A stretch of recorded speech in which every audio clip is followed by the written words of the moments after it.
Assalamualaikum dear student. Today we are going to discuss a very important topic and that is carcinogenesis of the and etiology. Carcinogenesis and etiology का ये मतलब है वो कौन कौन सी endogenous और exogenous है, यानी बाहर के इन्वायरमेंट है या हमारे हमारे जिस्म के अंदर कौन सी ऐसी चीज़ें हैं या कौन से ऐसे फिजिकल एंड केमिकल एजेंट है जो हमारे कैंसर्स को प्रमोट करते हैं और कौन से ऐसे वायरसेस हैं जो कैंसर को रिमोट करते हैं। इसमें सबसे पहले है क्लिनिकल मैनिफेस्टेशन। तो क्लिनिकल मैनिफेस्टेशन में जो से है सबसे पहले टाइप्स ऑफ कार्सिनोजेंस कौन कौन से होते हैं। दो किस्म के होते हैं, एक तो डायरेक्ट एक्टिंग होते हैं, ठीक है, एक इनडायरेक्ट होते हैं। जो डायरेक्ट एक्टिंग होते हैं उनको ज़रूरत नहीं होती कि वो अपना केमिकल चेंज कर लें। जो इनडायरेक्ट होते हैं वो पहले अपने मसलन उनके जो शुरू के केमिकल्स होते हैं वो कार्सिनोजिन नहीं होते, लेकिन वो उसको फाइनली कार्सिनोजिन में तब्दील कर देते हैं। जैसे इनको प्रो कार्सिनोजिन कहेंगे और जिसमें तब्दील होंगे उसे अल्टीमेट कार्सिनोजिन कहेंगे। फॉर एग्जांपल जो म्यूकोसल ग्लूकोसाइडेज है यूरिनरी ब्लैडर में, वो कन्वर्ट करती है बीटा नेफ्थलीन को कार्सिनोजिन बीटा नेफ्थलीन, ठीक है। जो बीटा नेफ्थलीन ग्लूकुरोनाइड को सिर्फ बीटा नेफ्थलीन में बदल देती है, बीटा नेफ्थलीन अमाइन में। तो बीटा नेफ्थलीन अमाइन जो है हमारे यूनिट ट्रैक्ट में यूनिट ट्रांजिशनल सेल कार्सिनोमा करता है, ठीक है।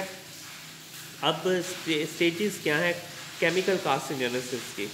इसमें फर्स्ट स्टेज में यही है कि जो कार्सिनोजेनिक इवेंट होता है वो कार्सिजिन और डीएनए यानी डीएनए और कार्सिनोजिन इन दोनों के दरमियान में एक रिएक्शन होता है।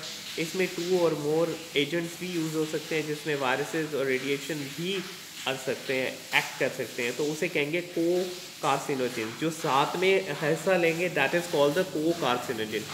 सेकेंड पर तो हमने हो गया डीएनए और उसको मिला लिया। अब हम प्रमोशन करेंगे। अब हमारे पास जो बन गया, अब ये जो है प्रमोशन इंड्यूस करेगा स्टिमुलेटर, सेल की पॉलिफरेशन होगी, सेल डिवाइड होगा और इसके अलावा कार्सिनोजेनिक प्रोसेस स्टार्ट हो जाएगा। प्रोमोटर एक कार्सिनोजेनिक नहीं होता, बट ये कार्सिनोजेनेसिटी को इंक्रीज़ कर देता है।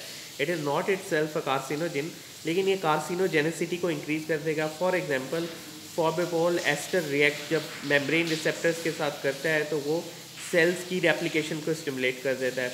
जब सेल्स की रिएक्शन उनको स्टिमुलेट करता है तो ये जो है रिज़ल्ट होता है इंक्रीज डेलीजियस डीएनए चेंजेस, यानी फाइनली डीएनए में चेंजेस आना शुरू हो जाती हैं जो कि कैंसर वाली होती हैं। तो 2 ही स्टेप हो गए, एक इनिशिएशन यानी पहले स्टार्ट होना और दूसरा प्रमोशन जिसने कार्सिनोजेनेसिस को और एनहांस किया, ठीक है। अब now we will come on the various effect जो रेडिएशन है कार्सिनोजेनेसिस कौन सी होती है। पहले तो हमने कर लिए केमिकल, जो केमिकल में डायरेक्ट और इनडायरेक्ट हो गई। और जो रेडिएशन कार्सिनोजेनेसिस है उसमें अल्ट्रा वायलेट जो यूवी रेज है उनको जो ही हमारा जो स्किन है उसे डायरेक्टली इन्हें एक्सपोज होती है तो एक रिएक्शन होता है between the carcinogen and DNA. तो इधर भी केमिकल भी कार्सिनोजिन और डीएनए में होता था और जौन सा है इधर भी जौन सा रेडिएशन में भी यहाँ भी जौन सा रिएक्शन होगा that is between the carcinogen and the DNA, ठीक है। तो इसमें जो रिएक्शन होगा that will cause the changes, ठीक है। और इसमें जो वेरियस एक्सपेरियर होते हैं उसमें डीएनए सबसे ज़्यादा जो डीएनए है वो सबसे ज़्यादा एक्ट होता है।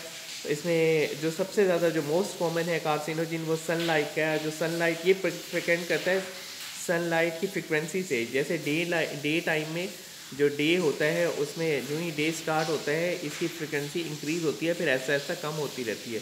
जो डे का मिड है यानी 11 से लेकर 3 बजे तक मुल्तान में तो मुझे पता है बहुत ज़्यादा अल्ट्रा वायलेट रेडिएशन होती है। तो ये करता क्या है, ये जो डीएनए है उसके पेयर्स बनाना शुरू कर देता है और उसके साथ जो उनसे साथ में और भी जो उनसे नेबरिंग थायमीन्स के जो पेयर्स होते हैं उनमें भी बना। आपको पता है कि डीएनए में स्ट्रक्चर होता है, उसमें एटी होता है यानी adenine, thymine, guanine and uracil, इसके सारे आपस में बॉन्ड्स वगैरह बने हुए होते हैं। जो स्किन कैंसर है वो भी इसी तरह डाइमर फॉर्मेशन से बनता है। डाइमर फॉर्मेशन यही है कि जो डीएनए जो है थायमीन के साथ एक पेयर बना लेता है और इसी को डाइमर्स वगैरह कहते हैं, ठीक है। तो जो रेडिएशन कार्सिनोजेनेसिस है इसमें पहली तो हो गई एक्सपोजर टू यूवी रेज। और सेकेंड है आयनाइजेशन, यानी आयनाइजेशन ये क्लासिकल एग्जांपल है। ये तभी होती है जब हमें कोई कैंसर हो जाता है और हम उसके लिए रेडिएशन लेने जाते हैं हॉस्पिटल में, जिसमें सबसे ज़्यादा मोस्ट कॉमन है ल्यूकीमियाज। जो माइलाइड ल्यूकीमियाज ये जो उनसे है हमारे उसका लिम्फ नोड का कैंसर है और वाइट ब्लड सेल्स का भी। इसके अलावा लंग कैंसर, थायराइड कैंसर जिसमें नेक रेडिएशन लेते हैं। इसके अलावा क्रोनिक माइलाइड, ठीक है, लिम्फाइड नहीं, माइलाइड ओनली। और ऑस्टियोसार्कोमा जो कि उसका होता है जो रेडियम यूज़ करते हैं, रेडियम वाइल्ड डायल वर्कर्स होते हैं, उन्हें ऑस्टियोसार्कोमा होता है, यानी बोन्स का ट्यूमर होता है। ठीक है, I hope you get understand it.